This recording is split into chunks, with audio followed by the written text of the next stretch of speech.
राजनीति सेल के जिला प्रभारी रमेश सिंह श्याम जी आज के इस कार्यक्रम का संचालन कर रहे हैं अमर बहादुर श्याम जी ब्लॉक अध्यक्ष पुष्पराजगढ़। और इस डॉक्टर भीमराव अंबेडकर जी के जयंती के अवसर में आए हमारे गोंडवाना गणतंत्र पार्टी के समस्त कार्यकर्ता पदाधिकारीगण, युवा साथीगण, मातृशक्तियों, आप सभी को मेरी ओर से जय सेवा, जय गोंडवाना। साथियों, आज ही के दिन 13 अप्रैल 1919 को जनरल डायर के द्वारा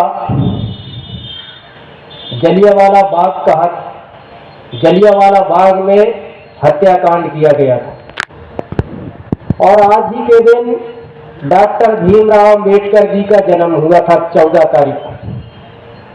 लेकिन हम आज एक दिन पहले डॉक्टर भीमराव अंबेडकर जी का जन्म दिवस मना रहे हैं।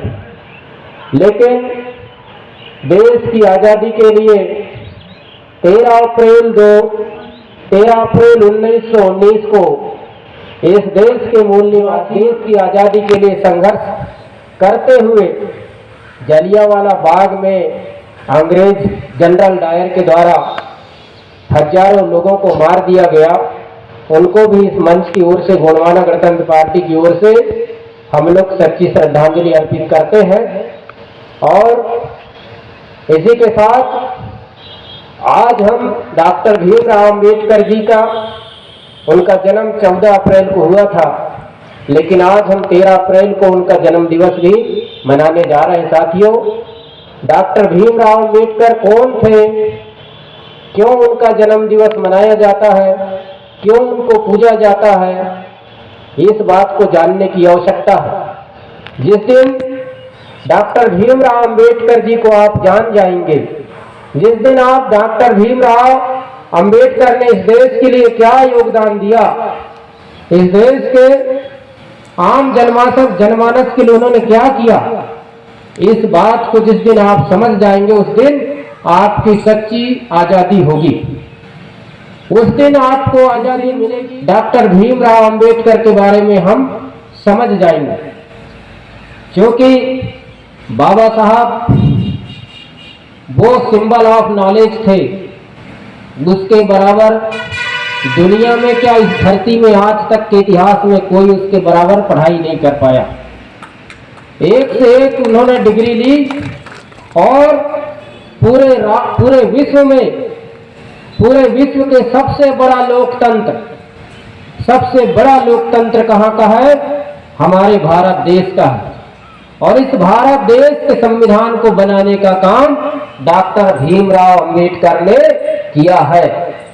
इतना बड़ा काम डॉक्टर भीमराव अंबेडकर ने हम लोगों के लिए, इस देश के मूल निवासी, देश में रहने वाले आम जनमानस, सभी जाति समुदाय के लोगों के लिए देश को बहुत बड़ा एक संविधान देने का काम किया है। साथियों, इसलिए संविधान में जो हमारे मौलिक अधिकार है, जो डॉक्टर भीमराव अंबेडकर ने हमको दिया है, उस संविधान को पढ़ने की आवश्यकता है।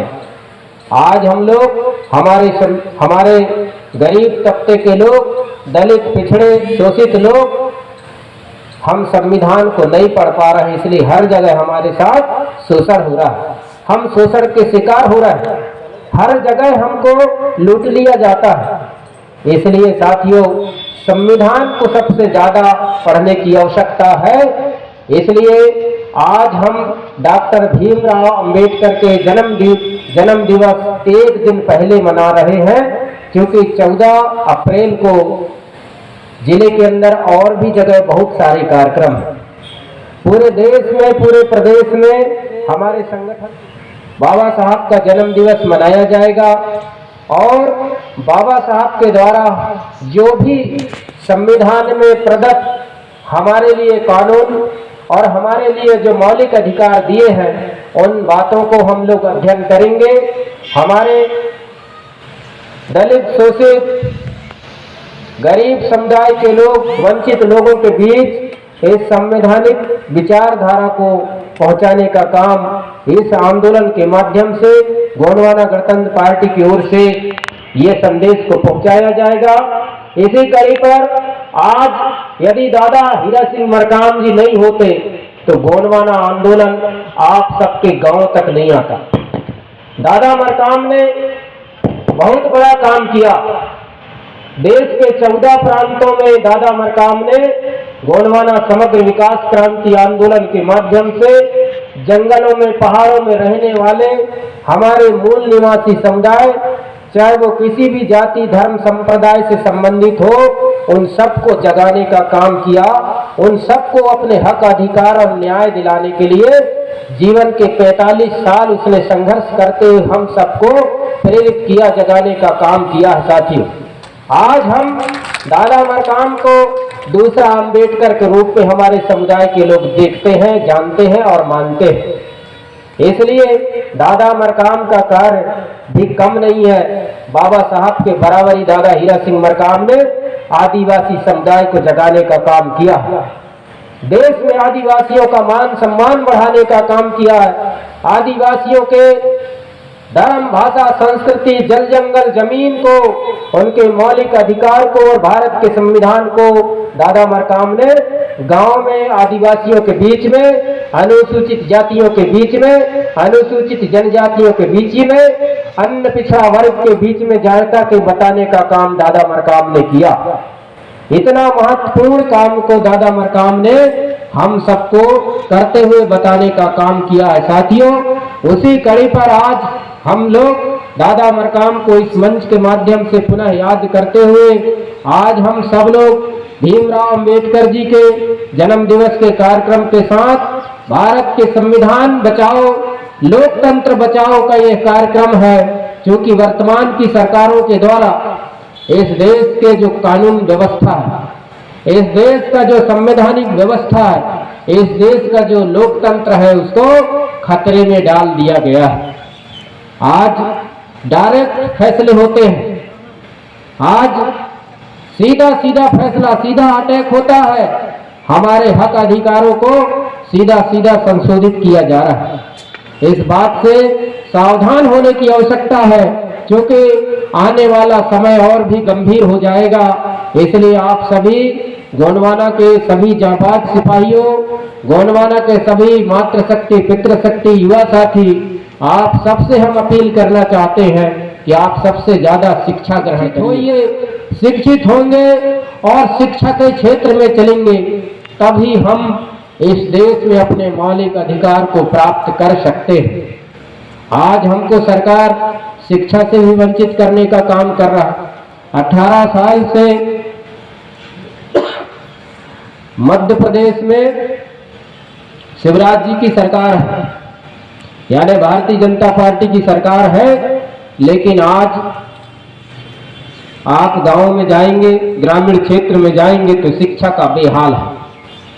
शिक्षक नहीं तो स्कूल नहीं, स्कूल है तो उसमें स्कूल से संबंधित विषय, सब्जेक्ट नहीं, पुस्तक नहीं, कॉपी नहीं। 20वीं दुनिया हाईटेक हो गया, लेकिन आज भी हमारी शालाएं शिक्षक विहीन है। बच्चों को अच्छी शिक्षा नहीं मिल रही है, स्वास्थ्य सुविधा चरमरा गया है, हर तरह भ्रष्टाचार, शोषण, अत्याचार के अलावा कुछ नहीं हो रहा। इन सरकारों के द्वारा जाति, धर्म, भाषा को ही विकास मान रहे हैं। ये सरकार धर्म, जाति, भाषा के नाम पर हिंदू, मुस्लिम, सिख, ईसाई को लड़ाने का काम कर रहे हैं, उसी को विकास मानते हैं और भ्रष्टाचार चरम पर है। इसलिए साथियों, आपको भटकाने के लिए 1 किलो चावल दे दिया जाता है, फ्री में खाओगे तो आप जबान नहीं लड़ाओगे, फ्री में खाओगे तो जबान नहीं लड़ाओगे, और शिक्षा जैसे शेरनी के दूध पियोगे तो तर्क वितर्क करोगे, जवाब मांगोगे। इसलिए आपको शिक्षा से वंचित किया जा रहा है।